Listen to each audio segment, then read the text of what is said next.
The Yosemite by John Muir. Chapter 4, Part A. Snow Banners.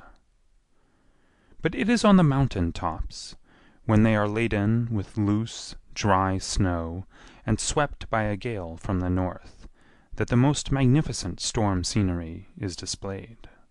The peaks along the axis of the range are then decorated with resplendent banners, some of them more than a mile long, shining, streaming, waving with solemn, exuberant enthusiasm, as if celebrating some surpassingly glorious event.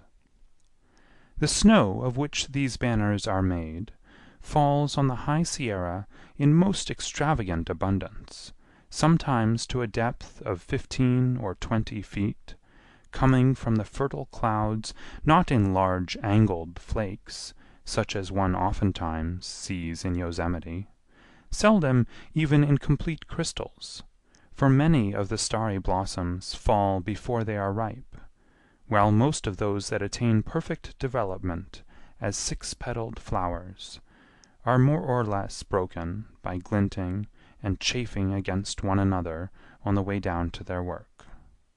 This dry, frosty snow is prepared for the grand, banner-waving celebrations by the action of the wind. Instead of at once finding rest, like that which falls into the tranquil depths of the forest, it is shoved and rolled and beaten against boulders and outjutting rocks, swirled in pits and hollows like sand in river potholes, and ground into sparkling dust. And when storm winds find this snow dust in a loose condition on the slopes above the timberline, they toss it back into the sky and sweep it onward from peak to peak in the form of smooth, regular banners, or in cloudy drifts, according to the velocity and direction of the wind, and the conformation of the slopes over which it is driven. While thus flying through the air, a small portion escapes from the mountains to the sky as vapor, but for the greater part is at length locked fast in bossy, over-curling cornices along the ridges, or in stratified sheets in the glacier cirques, some of it to replenish the small residual glaciers and remain silent and rigid for centuries before it is finally melted and sent singing down home to the sea. But though snow dust and storm winds abound on the mountains, regular shapely banners are, for causes we shall presently see, seldom produced.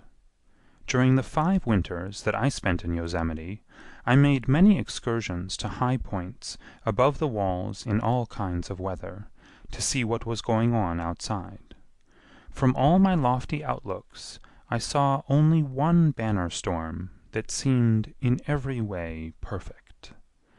This was in the winter of 1873, when the snow-laden peaks were swept by a powerful norther. I was awakened early in the morning by a wild storm wind, and, of course, I had to make haste to the middle of the valley to enjoy it.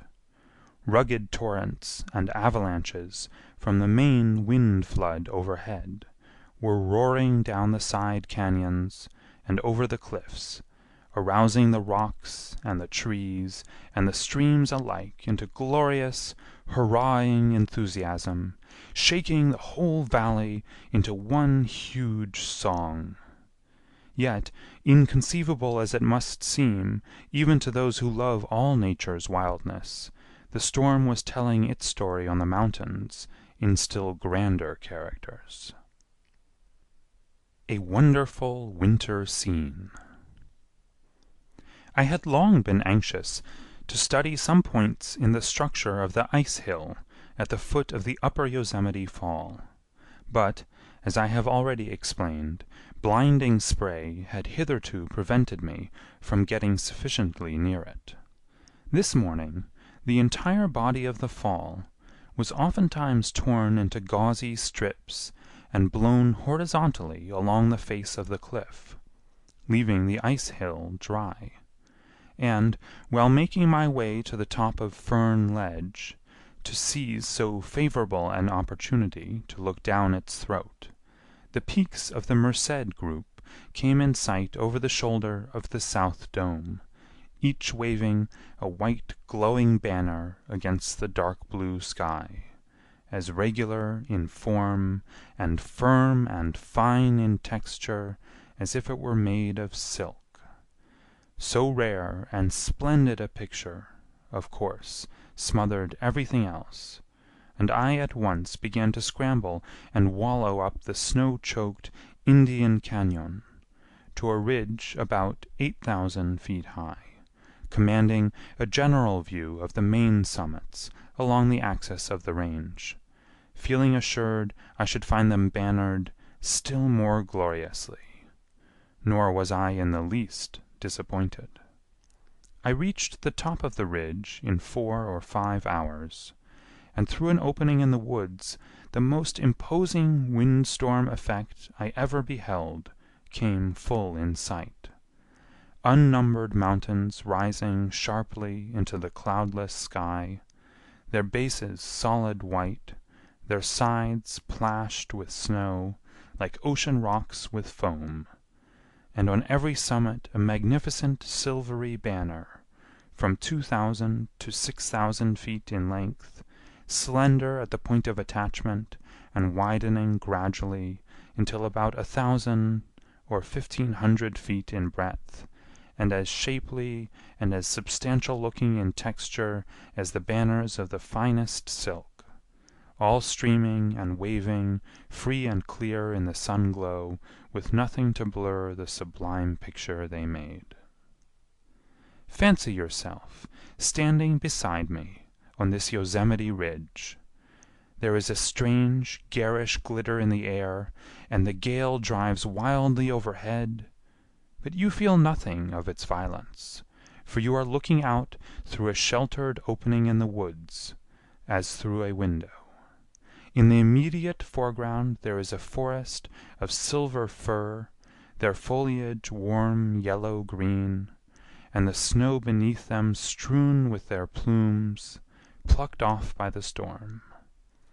And beyond broad, ridgy, cañon-furrowed, dome-dotted middle ground, darkened here and there with belts of pines, you behold the lofty, snow-laden mountains in glorious array, waving their banners with jubilant enthusiasm as if shouting aloud for joy.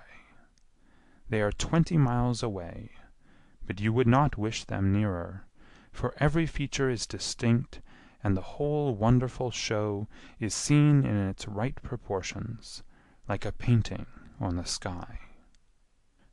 And now, after this general view, mark how sharply the ribs and buttresses and summits of the mountains are defined, excepting the portions veiled by the banners.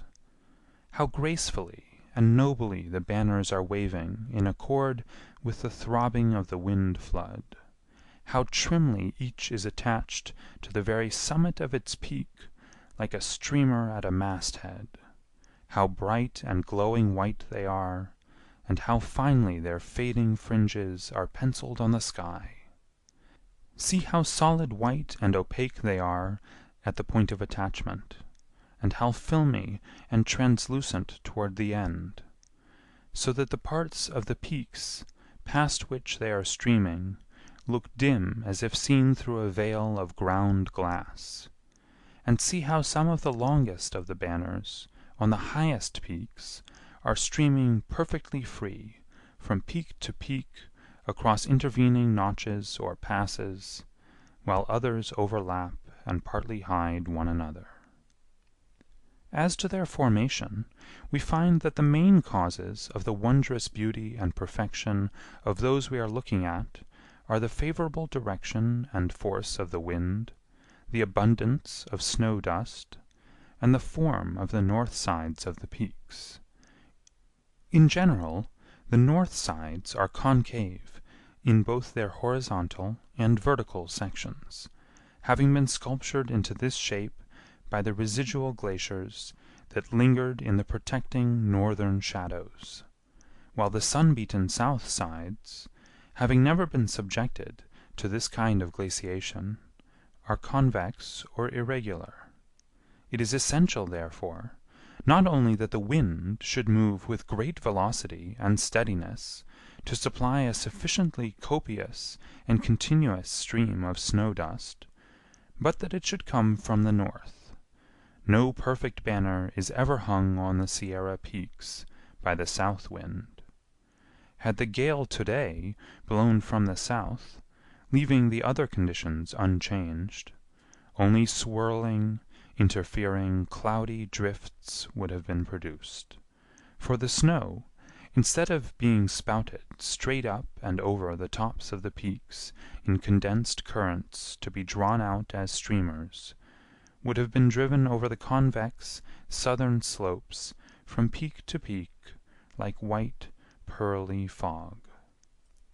It appears, therefore, that shadows, in great part, determine not only the forms of lofty ice mountains, but also those of the snow banners that the wild winds hang upon them.